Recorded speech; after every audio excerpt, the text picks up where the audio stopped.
the NFTs that are a simple thing, i.e., a piece of art, and all it ever will be is a piece of art where you don't need continued royalties for it to have value. You don't need for secondary collections to be sold for them to build stuff for it to have value. You don't need necessarily new celebrities being onboarded to be part of the community for it to have value, right? It's just a piece of art. And if people that like to collect art like the art, it will have and maintain value.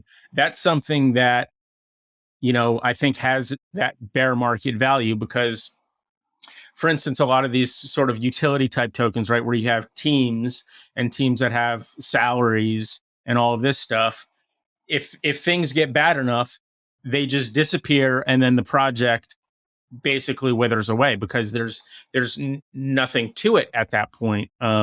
Whereas, the piece of art, if it's stored on chain or IPFS, it just is, and it will continue to just be. Two bored apes talking NFTs, DeFi, and some random stuff. Two bored apes talking NFTs, DeFi. Welcome to episode 59 of Two Bored Apes. I'm Jamie. He's Zeneca. Do you have anything else to say, Roy? Welcome. I have nothing else to add. Let's Welcome. jump into Twitter Q&A. It's another Twitter Yeah, Q&A let's get episode. right to it. All right. First question by Daniele. More and more projects over-allocate the whitelist, ending up having a gas war and floor price below mint a day later. See Our Planet and Friday Beers. Do you think whitelists are close to an end? Do you envision new successful launch models for the future? ? Before we get into answering that question, I don't know much about this project, Friday Beers, except that it launched on a Wednesday. And I'm just like, that is very perplexing to me. Yeah. I literally know nothing else. I think that, it's a really interesting... I mean, we sort of answered this on the previous Twitter Q&A, which was discussing the application meta. And I think that we'll probably see more and more projects lean into that where it avoids a gas war, which is the whole point of allow lists. So like allow lists are Which great. is funny, right? That the allow lists are now not even doing the one thing that they were supposed to do. Yeah, but I think I can understand it because the reason it got to this point where everyone would get on an allow list with no intention necessarily to mint. It was just like, I'm going to get on this list and then I'm going to watch and see what everyone else is doing. To have the option. Exactly. And if no one else is minting, I'm not going to mint. And then you had these projects that had a full allow list, but no one minted. And so then by over allocating, it sort of gets the impetus back on people to be like, well, I better mint because if I don't, I might not get one. And yeah, life's come full circle. It's sort of like a light gas war now, or a lighter Here's gas a war. thing in general about, floor prices being below mint price. Like there's almost nothing in the world that when people buy it, it's meant to be able to be resold for not less than you just bought it for from the original seller, right? I mean, car is the famous one, right? Where they say it loses 30% of its value the second you drive it off the lot. Mm-hmm.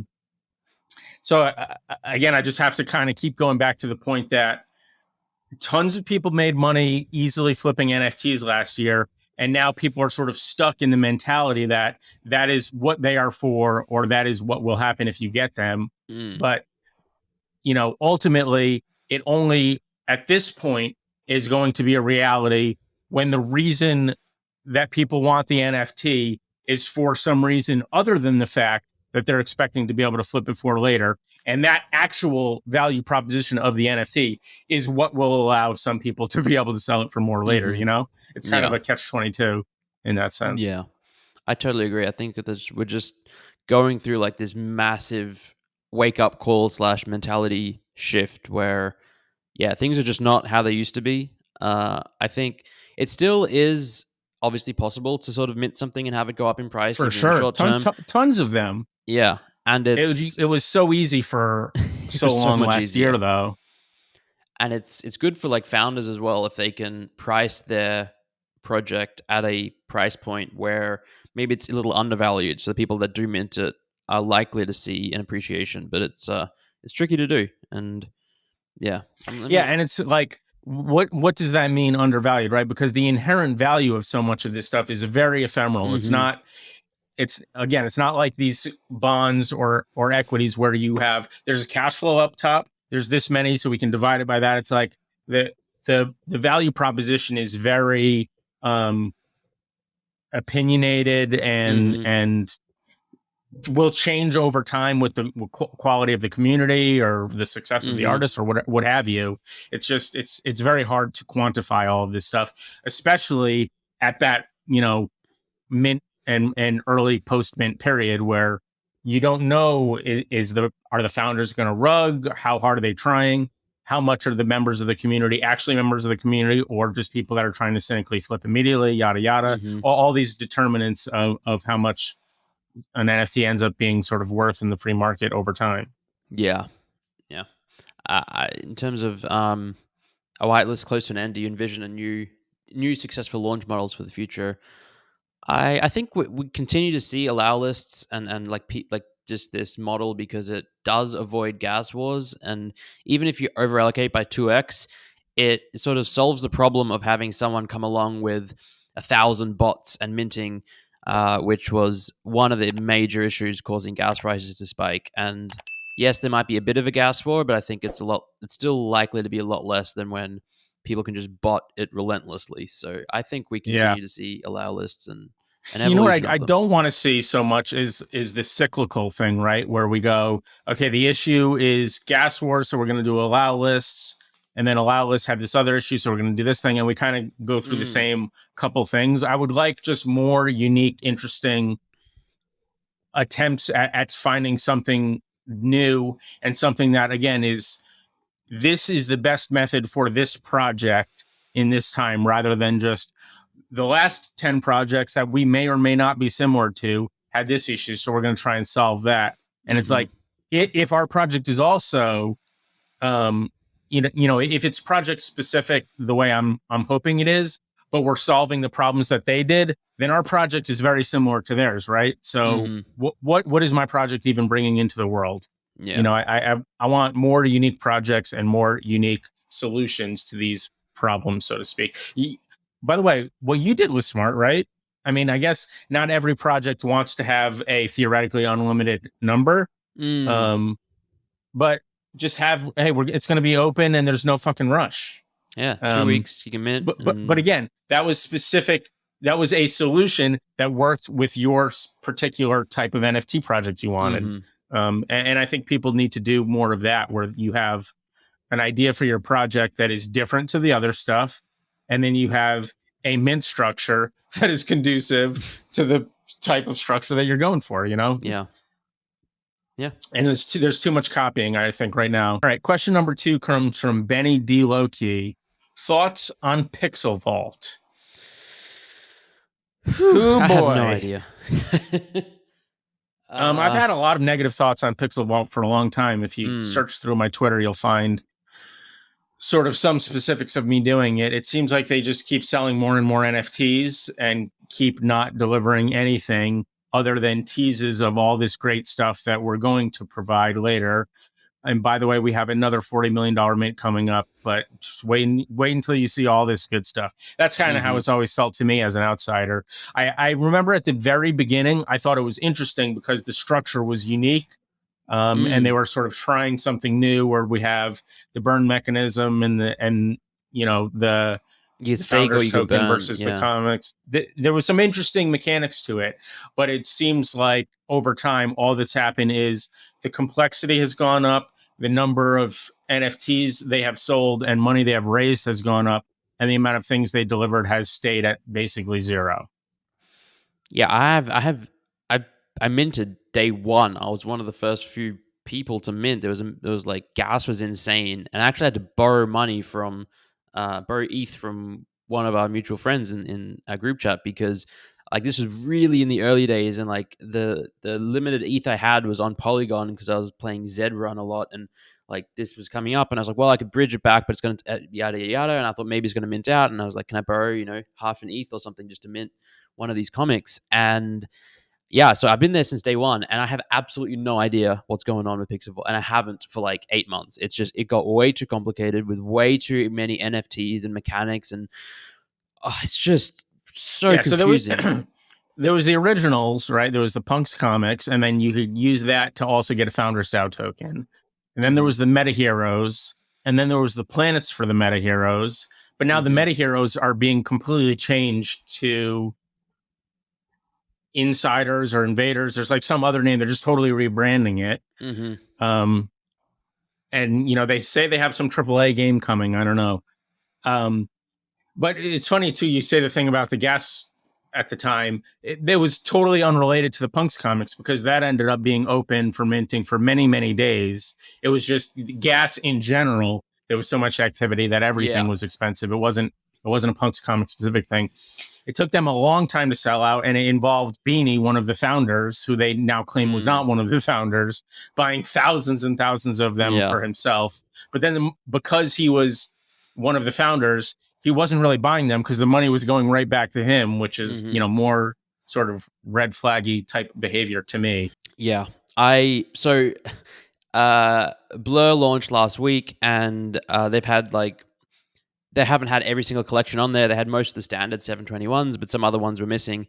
And I had someone from the PixelVault team reach out and say, "Hey, we're missing some of the PixelVault NFTs. Can you pass on, a list or a message to the Blur team?" And I said, "Sure. Just send me a list of the collections." There are 1, 2, 3, 4, 5, 6, 7, 8, 9, 10, 13, 14, 15, 16, 17, 18, 19, 20, 21, 22, 23, 24, 25, 27 contracts of NFTs and these are just the ones that were missing. I don't know how many were there, but it's like Punks 1, 2, and 3, the comics. Like there's different contracts for like within those. There's multiples. There's the Meta Hero Universe, Mint Pass 1, Mint Pass 2, Meta Hero Core, Meta Hero Planets, Gear Pods, Elite Apes coins, Elite Ape comic, Origin Stories 1 through 4, PixelVault IRL community drops, Ape Madness. I have no idea. There's an ERC20 token somewhere in there. There's what Punk's token is it, or it's I have no idea. It's there like might be multiple actually, because I think POW wasn't POW theirs. I think that had something to do with the heroes. Yeah, and you were getting like paid in POW if you didn't change your Twitter profile picture off of them. And I remember people like, there's it seems like a mess to me, and it seems like it seems that way to you as well. Very convoluted at the moment, and they need to simplify somehow. I don't know how you simplify 30 contracts. And there's ostensibly interactivity between a lot of these things as well. Yeah. All right. Next question comes from longtime Two Bored Apes fan, Dr. Hazmat. Dr. Hazmat says top 10 undervalued projects during this bear market. And Dr. Hazmat also asked, is anyone working on a Web3 friendly place to communicate with communities? Which I think we covered on the last episode a little bit. Twitter/Discord are nice, but we can do a lot better. I'd imagine whoever can get this right could be the next social media giant. 10 projects is a lot to rattle off, isn't it? That's too many. Undervalued projects as well. It's not just 10 projects we like. We have to be like, oh, these are undervalued, which is a big call. I'll say the thing that I've kind of been, I think, saying for a while, we've been saying for a while, but the NFTs that are a simple thing, i.e. a piece of art, and all it ever will be is a piece of art where you don't need continued royalties for it to have value. You don't need for secondary collections to be sold for them to build stuff for it to have value. You don't need necessarily new celebrities being onboarded to be part of the community for it to have value, right? It's just a piece of art. And if people that like to collect art like the art, it will have and maintain value. That's something that, I think has that bear market value because, for instance, a lot of these sort of utility type tokens, right, where you have teams and teams that have salaries and all of this stuff, if things get bad enough, they just disappear, and then the project basically withers away because there's nothing to it at that point.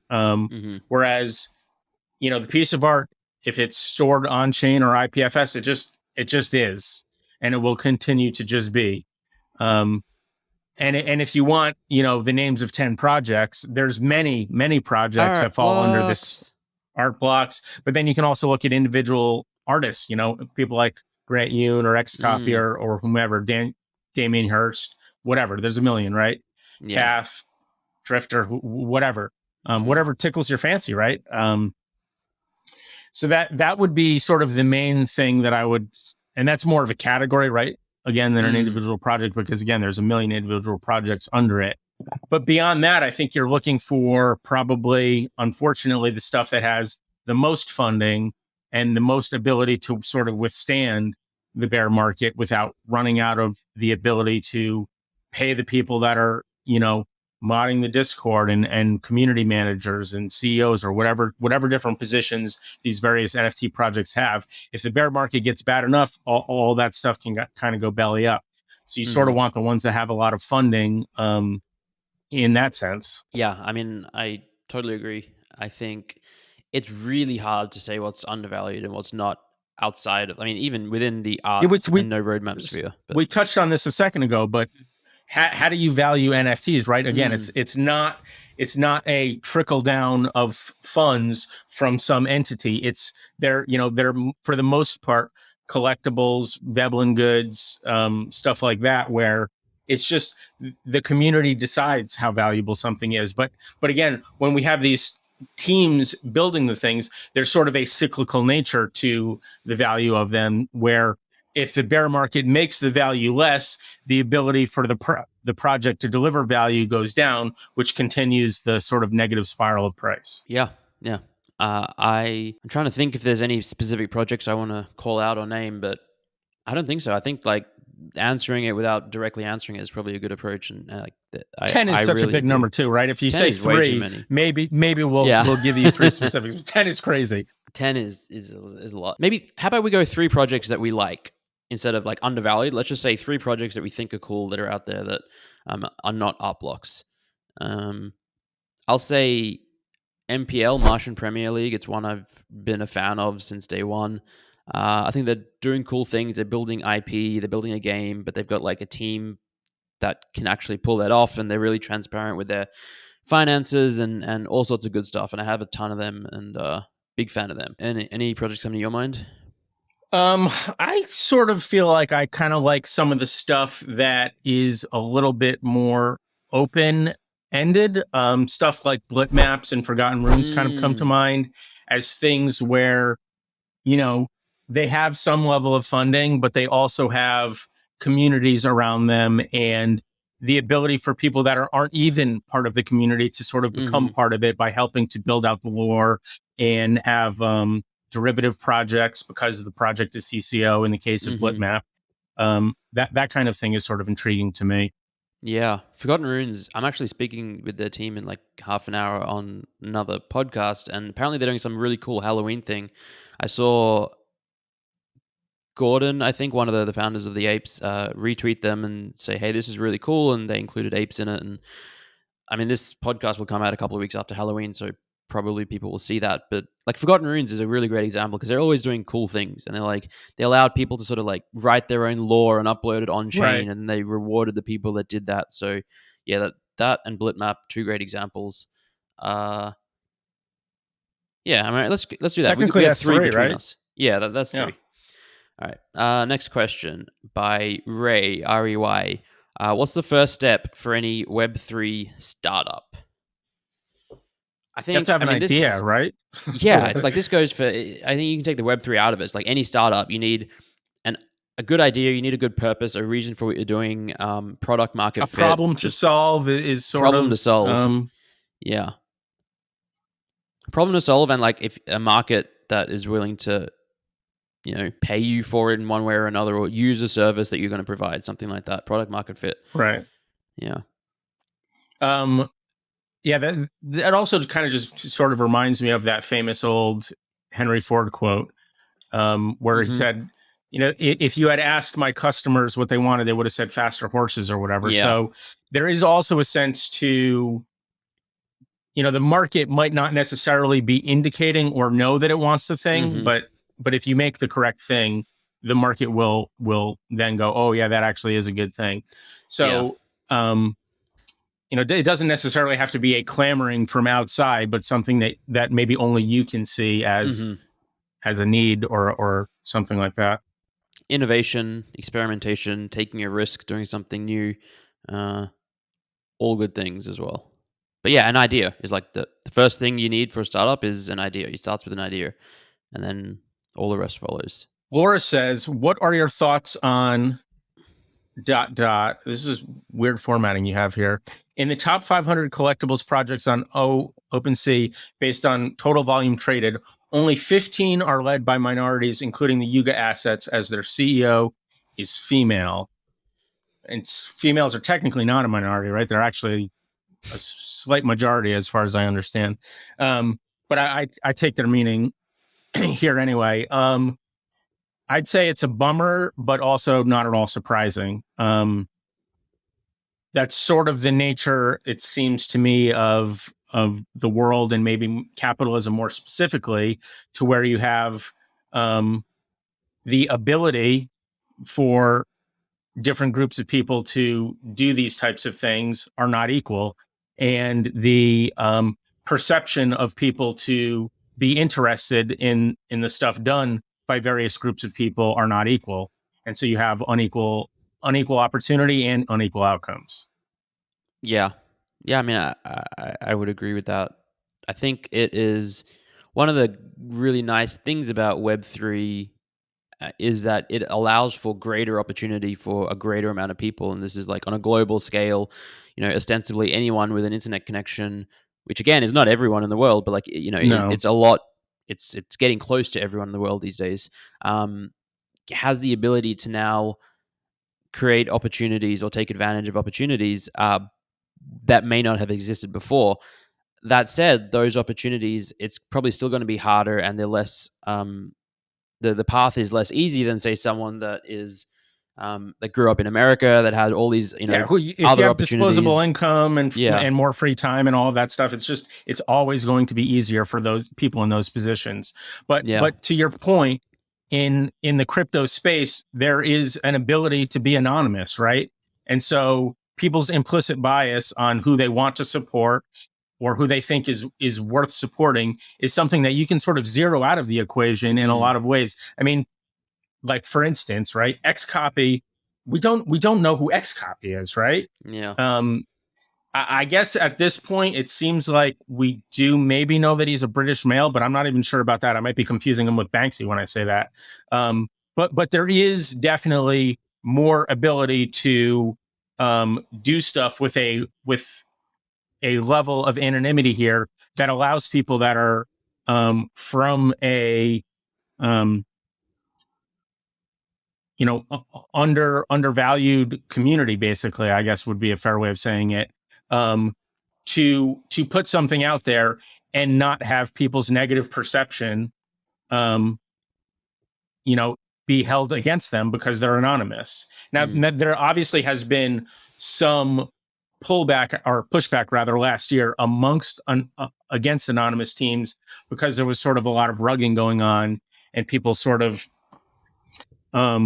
think that it's easier when you're anonymous, which is sort of true. But there was also tons and tons of instances where we knew who the project's founders were, and they would still rug and stuff like that. So I don't know that that's necessarily the case, but I think, I just kind of want to add maybe the caveat to what you were saying, that all that extra opportunity and stuff like that in this it's a lot of it is theoretical, right? Theoretical, I want to add, because the internet itself, I think there was a lot of that same sort of promise where this is going to make things more even, and there's some sense of that, but people are still not coming into this opportunity at the same levels and with the same amounts of money and free time to work on these types of things. And so, if you have an artistic ambition, but you have kids to take care of, and you have to work 2 jobs to feed them and pay for your rent and stuff like that, like, your art can be just as good as stuff, but you don't have the time to do it, and you don't have the time to, never mind research, making your own contract and all of this stuff, that somebody else who is literally a trust fund kid they have so much more ability to pursue their artistic integrity and Yeah. put their art out there and try to financialize it. It's just that there's more tools that allow things, but the opportunities are still not the same for everybody. Yeah. And that's what we see in the volume, right? Yeah.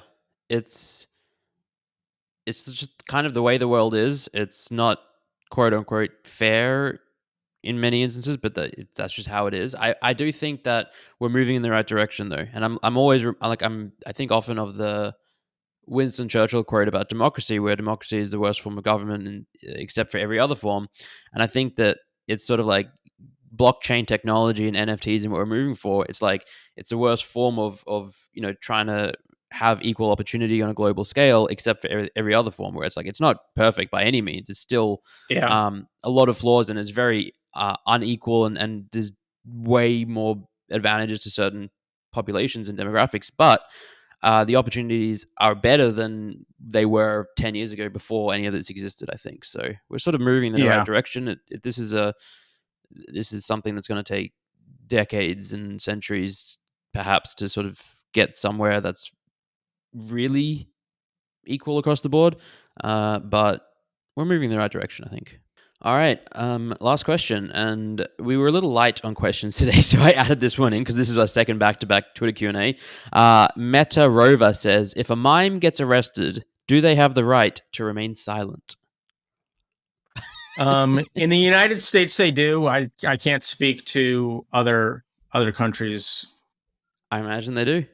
I mean, I think Miranda rights is an American thing or North American thing, but I imagine we have similar things in other countries. There was a court ruling recently, maybe Supreme Court, that kind of was bad. I think it's something to the effect of the cops don't even have to actually give you your Miranda rights, or read you them, right? Because you have the rights, but they don't necessarily actually need to say the famous thing that we are sort of famous for hearing them say. And then so when people sort of voluntarily give up their Miranda rights because they weren't read them, the court has decided, well, that's okay because they should have known anyway that they had the rights or something to that effect, which is not great. Ridiculous. But no, it doesn't take away from the fact that the mime did still technically have the right to remain silent. Yeah. There's not much more to add to that question. No, it seems like it was a little bit of a funny question. I don't think they were all that serious. I think so. I'm going to quickly have a look on Twitter just to see if there's any new questions in. Maybe just for the next 30 seconds, you can talk about how we played a game of chess and how did that go, Jamie? Between the two episodes, we played a game of chess and Roy beat me. It was a fairly competitive game for a while, but then my time started running low and I just had to kind of start making moves faster than I wanted to. And then I don't even really remember, like I lost my, what was it? My C file pawn, and then my pawn structure started getting weaker, and then you were able to kind of get behind my stuff, and it was no good. I also was running out of a plan at some point. Like my knights were not really well positioned. I created a lot of space for myself, but I didn't have much of a plan of attack. Yeah. All right, I got a question. Did you find any? Okay, you got any? I got one more. This is from Family Connection NFT. Could the next blue chip be from Microsoft, Amazon, IBM? They have the money and personnel, so they can expand their product range into Web3 relatively easily. And then maybe as an extension of this, do you think that projects will be more in the range of 30 to 50,000 items, I guess, instead of the 10K items? I think yes, definitely on that last point. Like Reddit is a great example where there's millions. I think it's also to the first point too, right? Reddit's a huge company, and the newest blue chip arguably is their NFTs. Yeah, and yes, absolutely. The next, they have the money, the personnel, and the ability and the reach and everything to do something like that. And then, 10K is laughably small in the grand scheme of things. 30 to 50K is laughably small.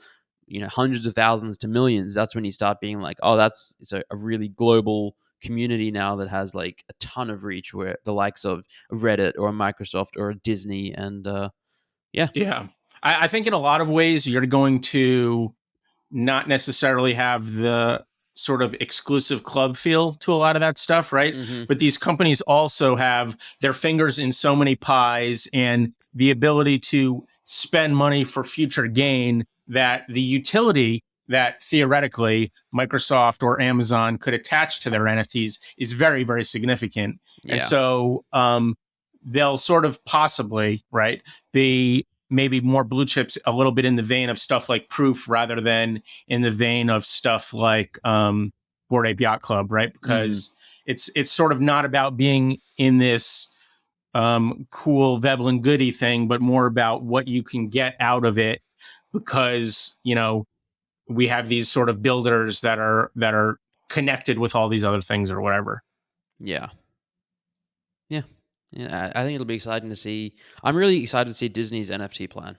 Like we've heard for a while they've had job positions out to hire people for Web3 and NFTs, and they've hired people, and they're obviously looking into AR and VR, and they've got this enormous global brand and a lot of NFT projects. Sort of like they set up like, hey, we're going to be the Web3 Disney, we're going to be the next Disney, but I want to see what the real Disney does with their Web3 strategy. What does the Disney do?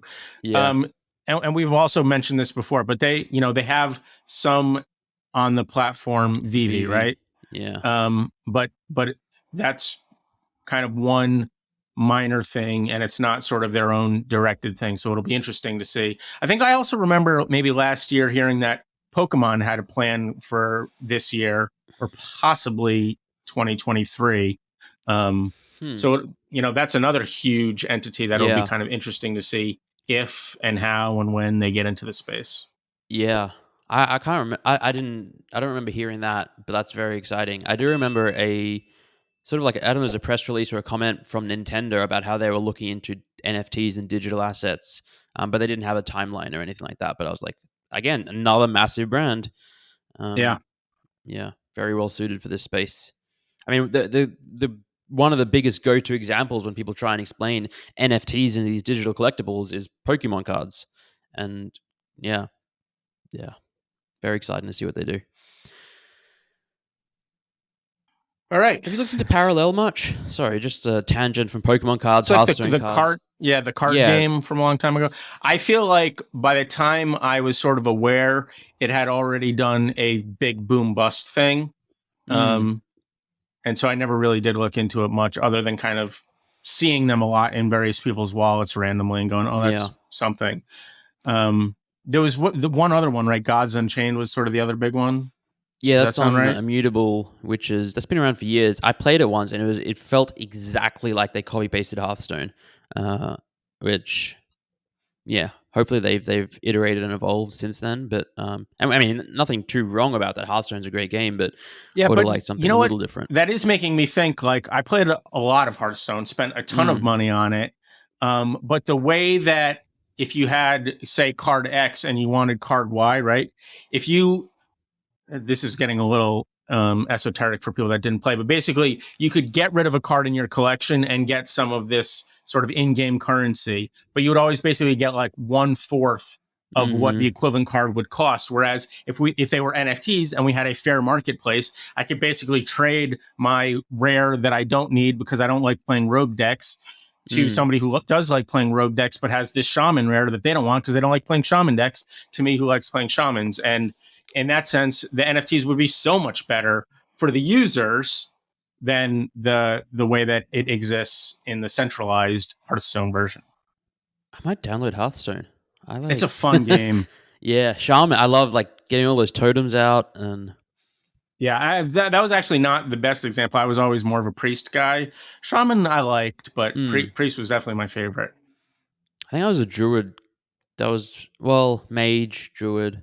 Oh, I like mage too. Mage is probably my second after priest. All right, this has been episode 59. All right, thank you everyone. Thank you for listening.